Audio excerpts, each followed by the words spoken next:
Biden is now, and this is what I'm talking about, like literally, you know, Sky talked about this. President Biden announces a ban on Russian oil imports. Today, I'm announcing the United States is targeting the main artery of the Russian economy. The Americans people will deal another powerful blow to Putin's war machine. Now, number one, fam, we are not at war with Putin, right? I mean, this is supposedly him dealing with his neighboring on the border Ukraine, which has a lot of ethnic-speaking Russians in that country. I know people want to go back and say this is Putin's desire to expand. Putin is doing imperialism, fam, is what people are saying, that he must be stopped. But at the end of the day, who's going to really suffer and pay for it with these moves? We, us, for every day to try to go get gas to get around. Have you seen some of the prices out here yet, fam? Yeah, I mean, the debate is whether or not the prices were going to go up. I think they were going to go up, but I also think that they're being obviously aided by this whole thing. And the Democrats knew that this was going to happen. I mean, the establishment in general, they knew this was going to happen. They wanted this to happen, and they don't mind sacrificing working people. They're in fact painting it as your patriotic duty that you don't mind that prices are going up. And they're saying, if you don't want prices to go up, if you're not willing to pay $5, $6, $7 for a gallon of gas, that you must be a deplorable, you must be a Republican, you must be this. I've seen countless tweets. Oh, like, it's our duty. I'm willing to pay more for gas if we stick it to Putin. And it's completely stupid, for one. Two, that's fine. You can pay more for gas, but a lot of people can't afford to pay $5, $6, $7 a gallon for gas. $4 is already a lot in a lot of places where the minimum wage is still $7 an hour.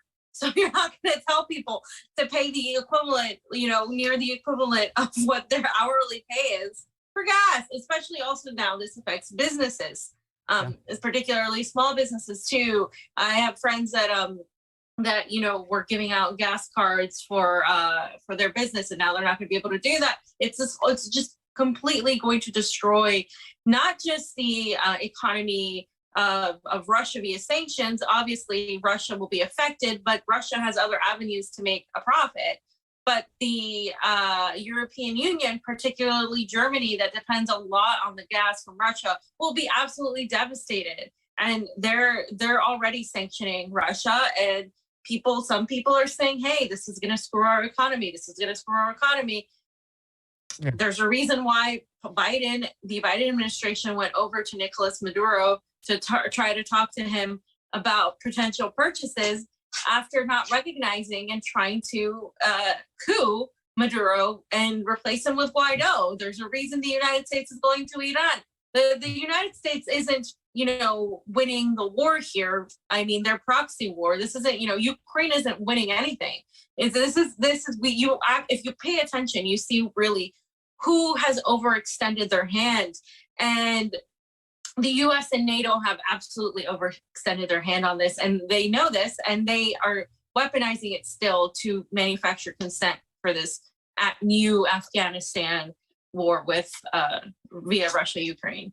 Yeah, and this has nothing to do with the history. This has nothing to do with communism, Stalinism. This is about geopoliticals. This is about resources. This is about proxy wars. This is about the United States and the West wanting to turn Ukraine into another Afghan situation for Russia. And if they turn it into an Afghan situation for Russia, that's bad for Russia. But what people don't realize, and they should look at our own government when we do this, because there's some people, oh, you're going to blame the United States again now for this move for Putin? Mm-hmm. Yeah, because we wanted to turn it in Afghanistan, and that is bad for the Russians, but it's awful, fam. It is just terrible for everyday Ukrainians. That's why I played that video with those crows hanging out and go right over there and take a look. There's corn in there, and he goes to get it, and he blows up and gets zapped.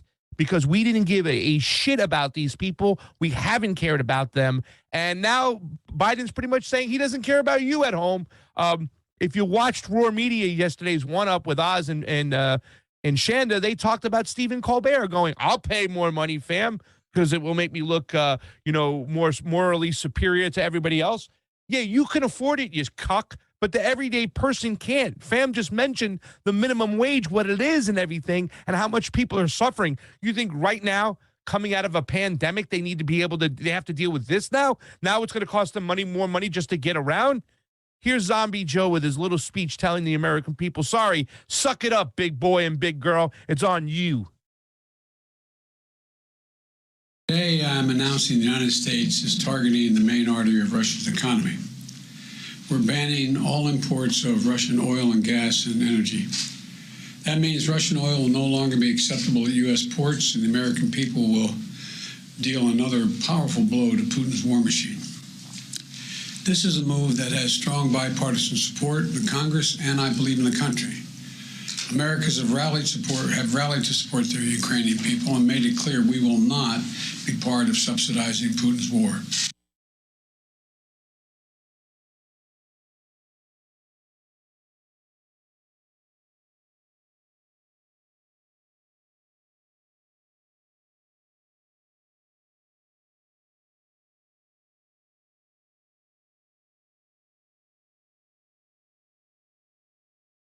And it's neocons and war criminals in both parties that are uniting to basically throw poor people under the bus for this, this ego-driven stand up to Putin, when it's really not at all something that is winnable for the United States whatsoever. This is not. It's not winnable. And it's really gross seeing how they're framing this. And this is, like if you watch mainstream media and this is all you see, then just the propaganda that's happening around Russia has been really just astounding. I've never seen anything like it. Yeah, and it's kind of funny. I put on MSNBC and CNN yesterday, a little Fox, to try and see what was going on from their perspective about Ukraine. They don't show a lot of footage over there, fam. They're kind of just a bunch of people talking and making insinuations and projections and stuff. And then you switch over to RT and they're constantly on the ground. Constantly, you get a picture of what's going on. So you can see one side trying to frame a narrative and the other one actually showing what's going on. And by the way, the guy who's telling you what we need to do, this is him over here. This is your, oh, anything is better than Trump. Look at this clown.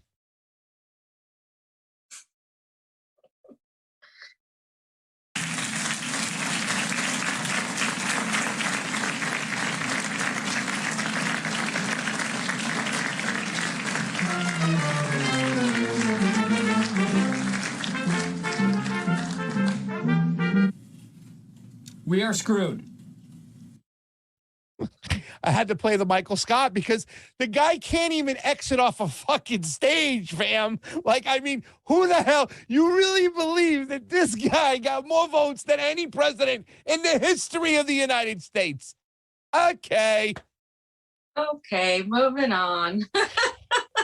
Oh, my God. So, I mean, I don't want to talk too much about the Fourth Industrial Revolution and the World Economic Forum and stuff, fam, because a lot of times we talk about what's really going on. And a lot of people are starting to say this now. I was watching Crosstalk yesterday, and one of the guests was talking the fact that he thinks that a lot of the moves that we're seeing are all about the Fourth Industrial Revolution, where a lot of the leaders of these nations really aren't making decisions based upon the benefit of their citizens or their people who live in their countries. They're making decisions from what is told to them from up high.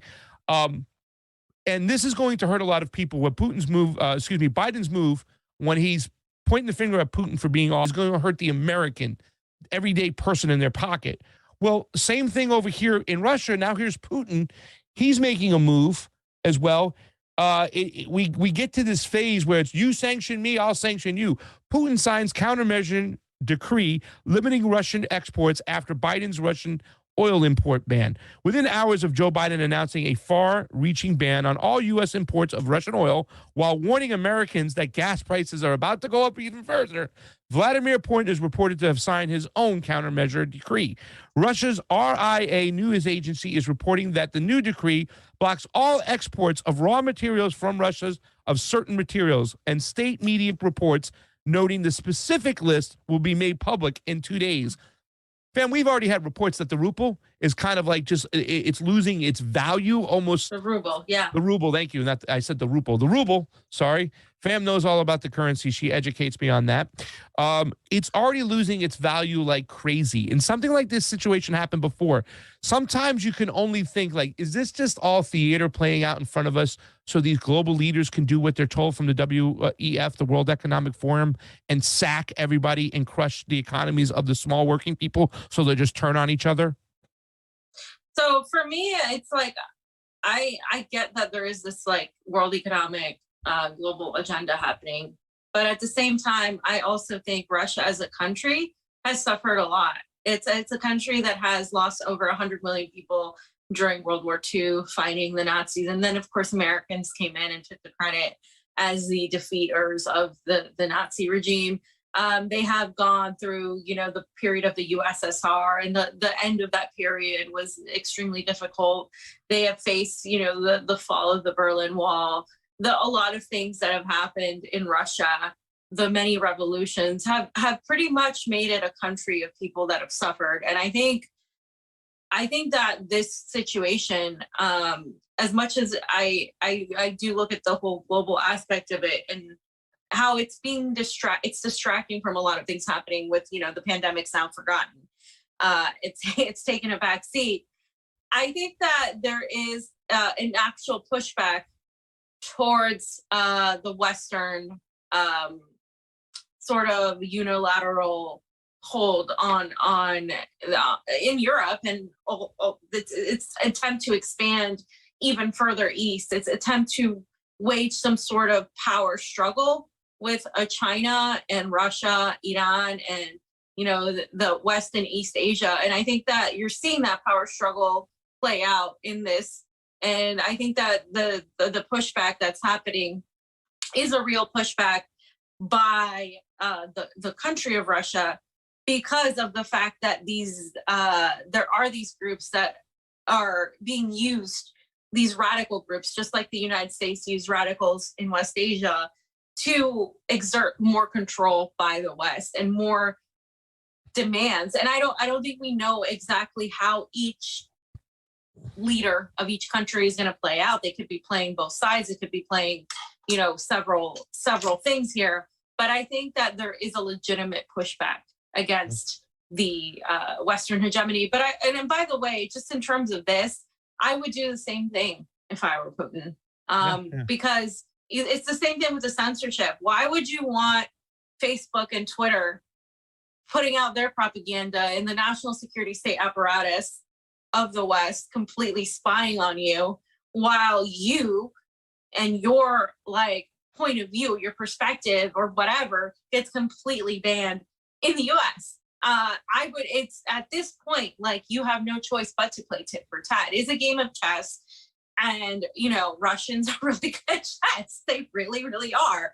And I think people need to understand that at this point. And, Russians play chess more like me, Pasta, versus you, which is you come in and you attack. Boom, boom, boom, boom, boom. I'm the United States in chess, and Fam is Russia for sure. It's true. It is true. He comes in and attacks, and he's like, I'm going to get you. And I'm like, wait a minute, Pasta. I'm going to sit back and wait. And I think that's what we're seeing. And I'm not excited about this war. I mean, obviously I agree with you. A lot of people, working class people, are going to get hurt, and a lot of people are hurting, and it's going to get worse. And it's always the poor people in both, whether it's Russia, Ukraine, the United States, that always suffer the most for rich men's wars, right? That's always been the thing that I despise, what makes me an anti-imperialist.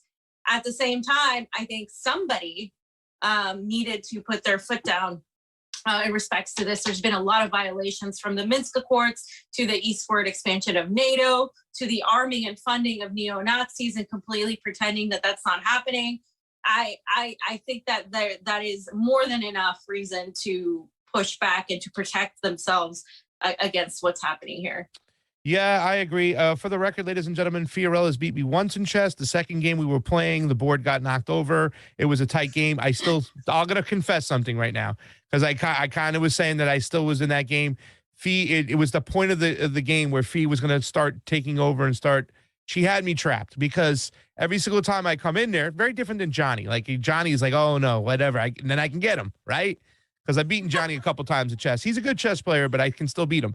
Fee, she almost she's always thinking 2 moves ahead. And every single time after I make the move, she'll make a move. And I was like, oh shit, I didn't think about that. Now I got to readjust. Oh, here I go again. Oh, now I got to readjust.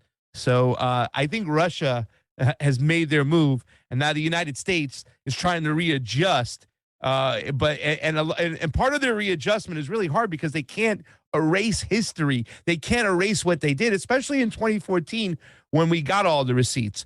But our good friend Kyle Kuklinski has a tweet up, and when I first read this, I was saying, is he being sarcastic? The guy who couldn't make his way off the stage. Go ahead and put it up, Oz. Banning Russian oil is part of the base Comrade Biden's grandmaster plan to normalize relations with Venezuela, Iran, and Cuba, ushering an era of American socialism. Trust the plan, fam. So, I mean, I think there's a sort of thing that Kyle does where he's sarcastic, but also serious. And he does this a lot in his tweets, and all his little supporters are like, well, he's just joking. But then he's not joking in part of it. He has been cheering on Biden this whole time, pretty much. The entire State of the Union address, too. Yeah. So exactly, right? And then he went back on it. Yeah, you can't just say, oh, he's just joking. But he's not. If you think Joe Biden, aside whether he's joking or not, if you think Joe Biden is in any way trying to normalize relations with Venezuela, Iran, and Cuba, and Biden is the puppet, right? If you think the United States Department of Defense and the State Department are gonna, somehow start being nice to these socialist countries and these countries that they've hurt and killed, been responsible for the deaths of so many people, you don't know what the United States, the United States government is completely all thinking ahead. They're completely way figuring out how they're going to do this. They're going to act diplomatically. But if Maduro knows anything, if anybody knows anything about this, is you don't negotiate with these people. You must always keep them at arm's distance. And that's one of the things that, we criticize about Honduras, where we felt like they're being too open. And I understand that need to be open and diplomatic. When you're a politician, you have to some sort of degree, talk to people you hate. I mean, you can go back to World War II, when Chamberlain met with Hitler. You can go. I mean, people were meeting with Hitler from all over Europe. They were talking to him, and some of them knew who he was, and some of them didn't. And there are a lot of parallels happening right now between what was happening prior to World War II and what is happening now. But it is not in the same vein as Putin is trying to install the Sudetenland and he's Hitler. No. This is once again Russia attempting to stop this neo-fascist takeover in this region. And also the fact that it's also pointing out to who is NATO, who is the intelligence, and people are kind of becoming aware of, oh, okay, this is sort of familiar. History doesn't repeat itself, but it often rhymes. And what we're seeing here is a poem being played out in front of us, where we're seeing the rhyming sequence happening, and it's not exact. But if we don't put a stop to this, and we don't have more of a resounding understanding of historical context and how we got here, and even further back than 2014, even further back than 91, even further back than 79 to World War II, we're going to repeat the same mistakes. And we can't allow that. We can't afford to have World War III, because World War III would be the end of so many things as we know it. Yeah. And that's not an exaggeration. No, not at all. Sticks and Stones is next for World War IV. Erasmo Acosta made a little video when Kyle Kuklinski was saying stuff last week. So I figured we show it today, fam. And this is our boy over here. Check him out. A little song for you. Fuck the shit leaves. Fuck them now before they fuck you. Fuck me once, fuck me twice, fuck me a third time. Vote blue no matter who's gonna buy Jen Diaz. If you want healthcare and climate action, just vote blue. Is the biggest scam they are pulling on you. Fuck the shit lips. Fuck them now before they fuck you. Hey. Fam, you had a fuck capitalism shirt on, replying to Kyle Kuklinski. I just had to play that. We were singing that around the house, so I just wanted to bring hilarious. You that. I figured you would appreciate. Who is that? That deserves a follow. I know. I followed him. I need to follow this guy right now. This is that's hilarious and everything. Fuck the shit lives. Fuck this shit live. Now, before I get into That's this next part, hilarious. fam, I want to say this much. I've been calling out right now Lindsey Graham a lot. And, I've been talking about how, okay, the reason why I was a Democrat in the first place was the Iraq war, because we saw all these conservatives, neocons. Then we saw a lot of establishment Democrats bend the knee. But at the time, I was fooled by them, thinking that they were really the opposition party. They were actually the partner there that just put up a little theater. Robert Reich is one of those guys we talked about who, we supported Bernie over Hillary and whatnot. But I mean, he's part of this whole freaking clan now of just putting up these ridiculous, absurd tweets, making fucking just bullshit comments and really supporting this war, just being anti-Russian as could be. Here he is. Biden's ban on Russian energy imports won't be particularly impactful, but it will disproportionately impact low-income people already hurt by high gas prices. Congress must act to help Americans caught in the energy squeeze. Ending the child tax credit would be a great start. We shouldn't have to choose. What's that? He said extending. I'm sorry. Extending the child tax credit would be a good start. We shouldn't have to choose between fighting Putin and taking care of Americans. We can and must do both. So there he goes. At the end of the day, he's still saying we should still do this anyways. You know what I'm saying? He's just trying to virtue signal with this bullshit, and then the next tweet, which just drives me up a fucking wall, fam. Russian oil and gas come soaked in blood. I'm going to hand it over to you because I don't know what American oil comes soaked in. So Robert Reich is essentially, a guy who took advantage of the fact that Bernie was running to promote just reformist policies through the same type of economic system. And I see that now. I was giving him accolades for at least being a pro-Bernie at that time. But so much has happened in such a short amount of time. The Fiorella from 2015 was, a young summer child compared to the one now, because I mean, this. Thumbs up, young summer child. No.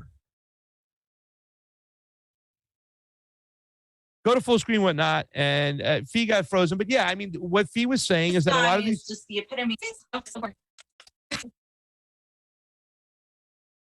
All right, she'll come back in. What Fee is trying to say, and then we've talked about this plenty of times, the fact is that a lot of people we thought that we were aligned with nowadays, they're just completely gone. They've missed the plot.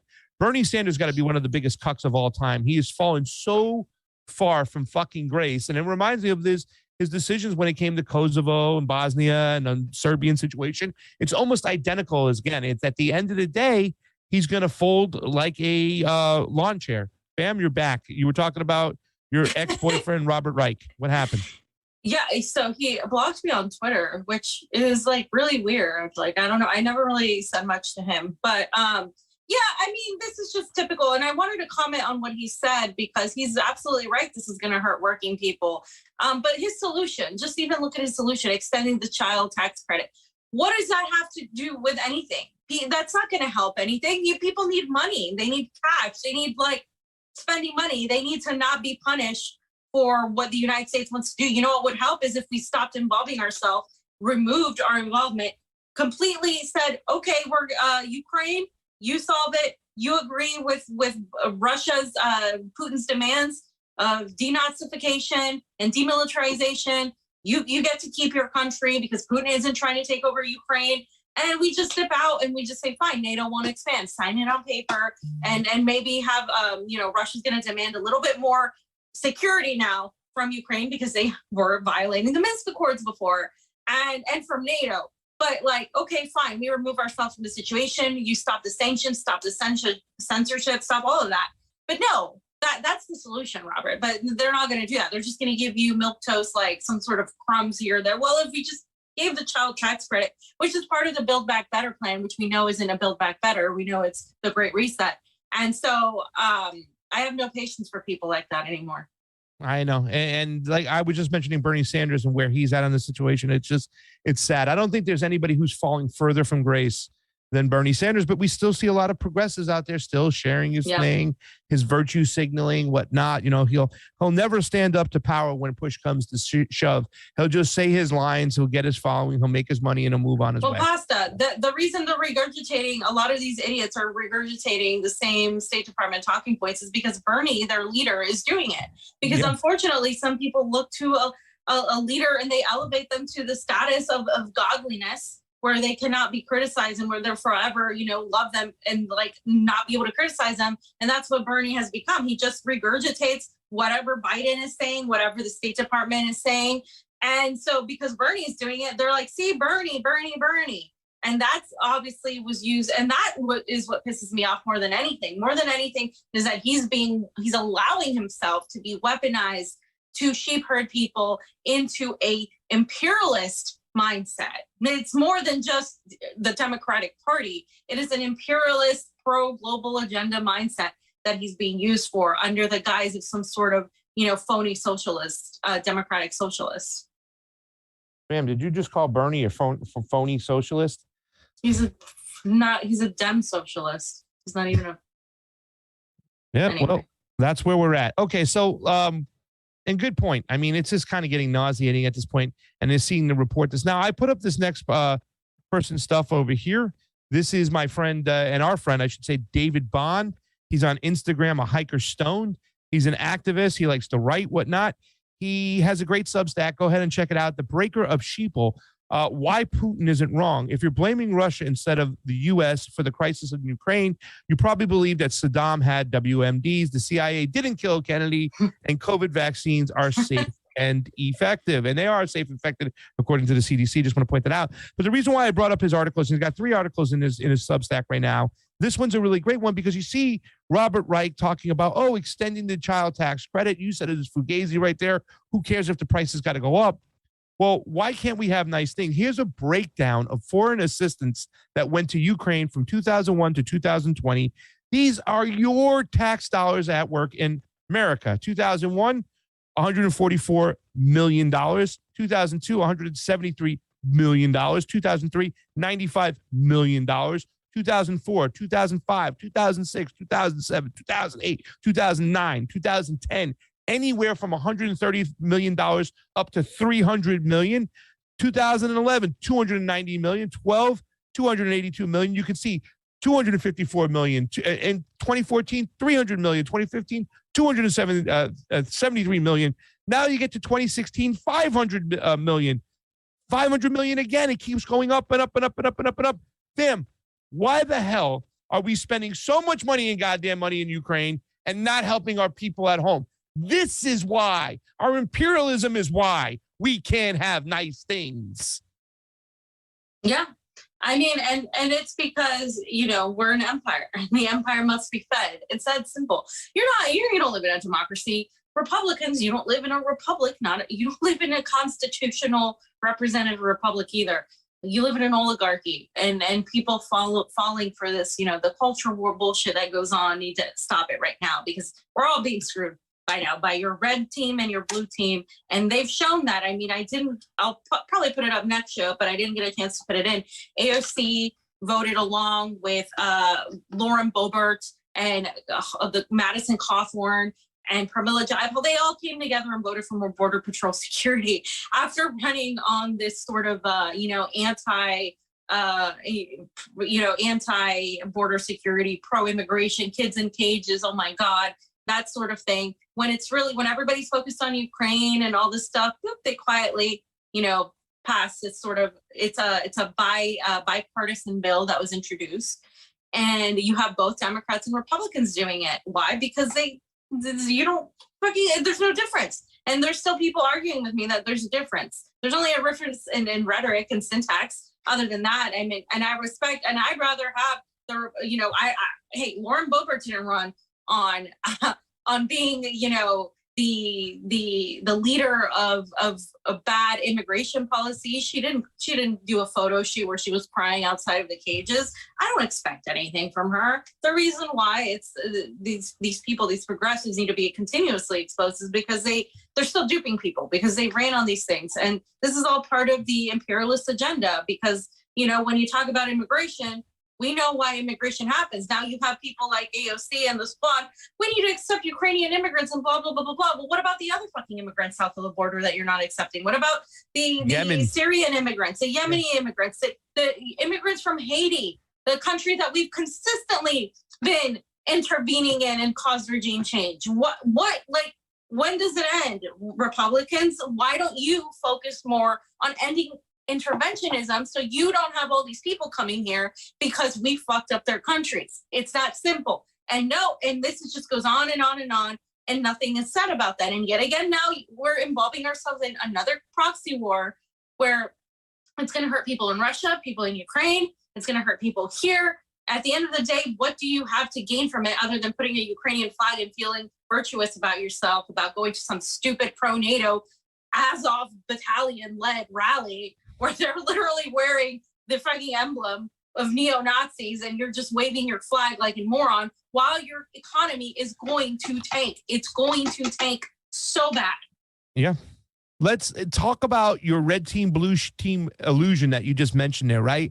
And the fact that the squad hasn't been standing up and talking about anything or anybody, any progressive. Instead, progressives in the House, progressives like Rokfin, are praising Hillary Clinton, right? That's where we're back to that again. But if you guys want to still think that these people, blue team's better than red team, that's on you. Let me show you that blue team is not better than red team. So here's the Wall Street Journal. Biden administration is seeking $10 billion for Ukraine aid. Okay. So they're playing again. The White House is also asking Congress for additional funding to fight the COVID-19 pandemic. All right, but there it is. People go, well, Trump never did anything. He didn't do it. No, Trump, the next one, administration approves a new scale of anti-tank weapons to Ukraine. The weapons kept flowing while Trump was in office. At one point, he tried to withhold it for information, but that's not really what was going on the whole time. They were funding people, and it went into the hands of the neo-Nazis who have a significant role inside the government, the military, the street politics, and whatnot. And here's again, the U.S. will send Ukraine another $250 million in weapons, gear, and other aid. The upcoming delivery will bring a total to the counter Russia aid to Eastern European nation to the tune of $1.75 billion, fam.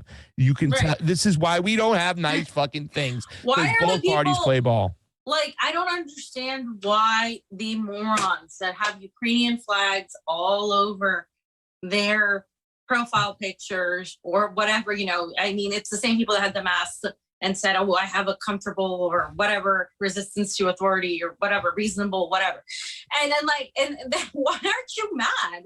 I mean, be selfish for a second, right? Or don't be, I mean, I'm not saying be selfish because you guys are already selfish, but be like, stop pretending you're not, is what I'm saying, because it's all a virtue signal, because you're not really doing anything for Ukrainian people by supporting this war whatsoever. You're actually screwing them more, because this isn't about Ukrainian independence or Ukrainian people. This is about a proxy war that the US and NATO want with Russia, right? So let's say for a second, if you start asking yourself, why the hell is it okay that we give 250 million, and this is just once, and this is just for Ukraine. What about the money that we constantly give to Israel so they can continue bombing and killing Palestinians? And Syrians, because they bomb Syria every other day. Damascus was just bombed 2 days ago.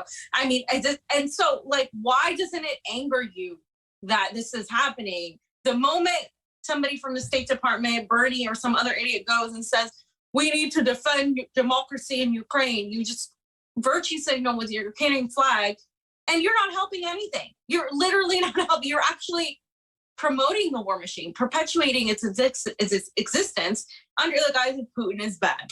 Yep. Why doesn't it bother people, the vast amount of money when people here are screwed, and they're going to be even more screwed? And let me make something clear, fam.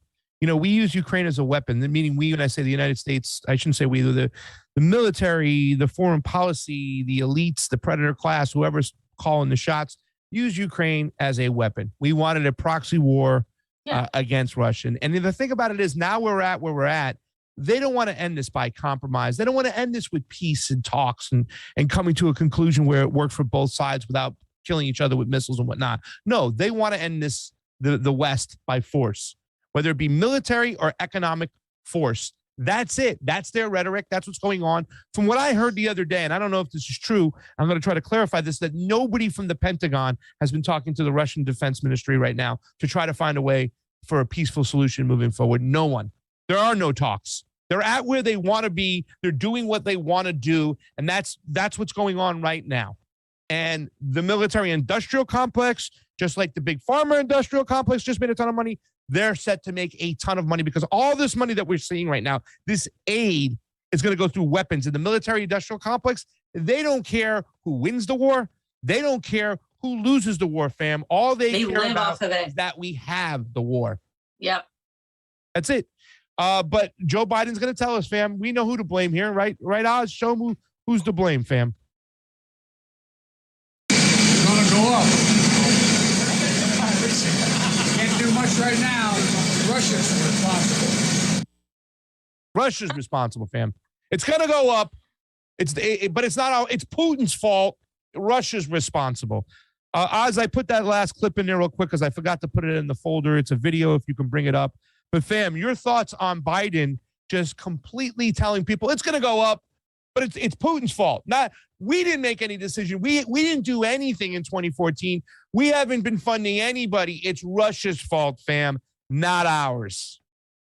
I mean, what do we expect from Biden, right? This is all, I mean, they need to manufacture consent somehow. And the unfortunate part is people are so propagandized that, and now the censorship is out of control. Because if the censorship wasn't there, you'd see less people propagandized. You'd see more people watching alternative media, more people watching, you know, any other type of media. The problem is that they think, oh, well, I can't even watch RT because if I watch RT, that means it's just a Russian perspective. So that's like, where am I getting? You have to watch that because those people from the region know more what's going on than any moron here that doesn't even leave their house or their studio. Just like what we experienced when we went to Nicaragua and when we were there on the ground saying one thing, the New York Times person that was nowhere near Nicaragua was completely saying a bunch of bullshit, like they were closing polling stations and all of that.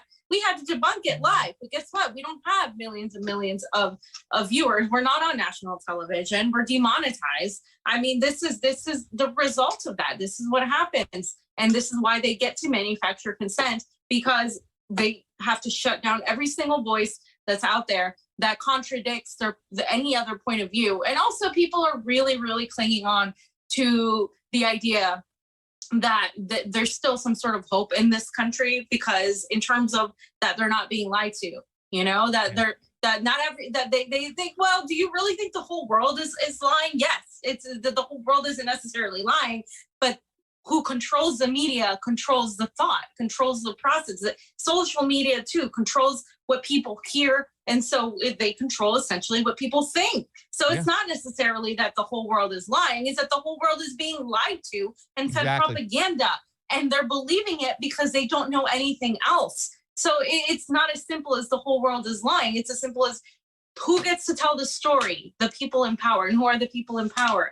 They're the ones that are going to write the history books. We have to stop that, because we know for a fact that what we were taught for so long has been entirely false. Everything we've been taught has been just, you know, it could be soul crushing in some ways, because you just realize that your whole life you've been lied to about everything, and your whole perception of what's going on really is false. I wanted to play this clip over here. And by the way, right, well, you talk about who's controlling the narrative. He who controls the present also controls the past. I believe that was in 1984, because they can rewrite history. They can control what's printed, how people are educated on their history. They can control that narrative. When you have all the money, you can present a past or a history that is kind of profitable and beneficial for what you want to do moving forward, meaning the predator class and the ruling class. That is what's going on. Retired Colonel McGregor, Douglas McGregor, went on Fox the other day, and it was so kind of funny. I forgot which Brit this is on Fox over here, fam. But if you know, he has his Fox, but you just watch his whole kind of reaction of like, he was so taken back of what Douglas McGregor was talking about. And those of us who do watch RT and do watch what's going on the ground over there have a different perception of what's really going on from what they're telling us on the mainstream media. Take a look at retired Colonel Douglas McGregor when he's giving his, and this was a Trump guy, right? So he's giving his analogy of what's really going on the ground in Ukraine. The first 5 days, Russian forces, I think, frankly, were too gentle They've now corrected that. So I would say another 10 days, this should be completely over. But the question is, what is it that Zelensky is going to do? The Russians have made it very clear what they want is a neutral Ukraine. This could have ended days ago if he accepted that. And then they can adjust the borders. But the eastern part of Ukraine is firmly in Russian hands. But again, the Russians are not seizing territory. They're destroying Ukrainian forces. That's their focus. Colonel, it sounds like you don't approve of Zelensky's stand. Oh, I think Zelensky is a puppet. And he is putting huge numbers of his own population at unnecessary risk. And quite frankly, most of what comes out of Ukraine is debunked as lies within 24 to 48 hours. The notions of taking and retaking airfields, all of this is nonsense. It hasn't happened. He's not a hero when he's standing up for himself and his own people. You don't think he's a hero? No, I do not. I don't see anything heroic about the man. And I think the most heroic thing that he can do right now is to come to terms with reality. Neutralize Ukraine. This is not a bad thing. A neutral Ukraine would be good for us as well as for Russia. It would create the buffer that, frankly, both sides want. But he's, I think, being told to hang on and try to drag this out, which is tragic for the people that have to live through this. I'm inclined to disagree with you, Colonel, but, you know, we'll see how this works out. Colonel Douglas McGregor, tough guy. Thanks for being with us, sir. We'll see you again soon. Thank you. Pam, If I don't disagree with you, fam, if I don't disagree with you, fam, I'll be fired. So. But wait, do you not see Zelensky as a hero, fam? No, fam? Oh! Should I do the Jimmy Dore laugh? Yeah. Like, it deserves a. You can do it better. There you go. You got the. It deserves that laugh because it's ridiculous. But it was great seeing that, you know, and everything he was talking about, all this debunking. Because, like, you know, when I was watching RT the other day, I was seeing like Russia was taking over an abandoned military base. They were taking over a nuclear base. Yeah. Some of the soldiers in Ukraine were just giving up, and you were seeing all this artillery, all that money that we showed earlier in the show. You were seeing where it was going to, right? You know, it's like, It's obvious the West wanted to turn Ukraine into another Afghan situation and didn't give a damn about the people there. And now it's either coming back to bite them in the ass, or this is the globalist agenda to keep us all distracted while they crash the economies, the people suffer, turn against each other, and they have more control. We don't know for sure, but I mean, if you are arguing the who's at fault, Russia or Putin versus United States and the West, it's very easy to say, you know, this is the United States and the West doing everything, all the moves they've made, all the coups they've had. This is what's going on right now. And it's to be expected that Putin would strike back on his border when a neighbor who's controlled by the West with a puppet government is threatening to obtain nuclear weapons while shelling ethnic-speaking Russians in the Donbass. What move and choice did Putin really have? Agreed, 100%.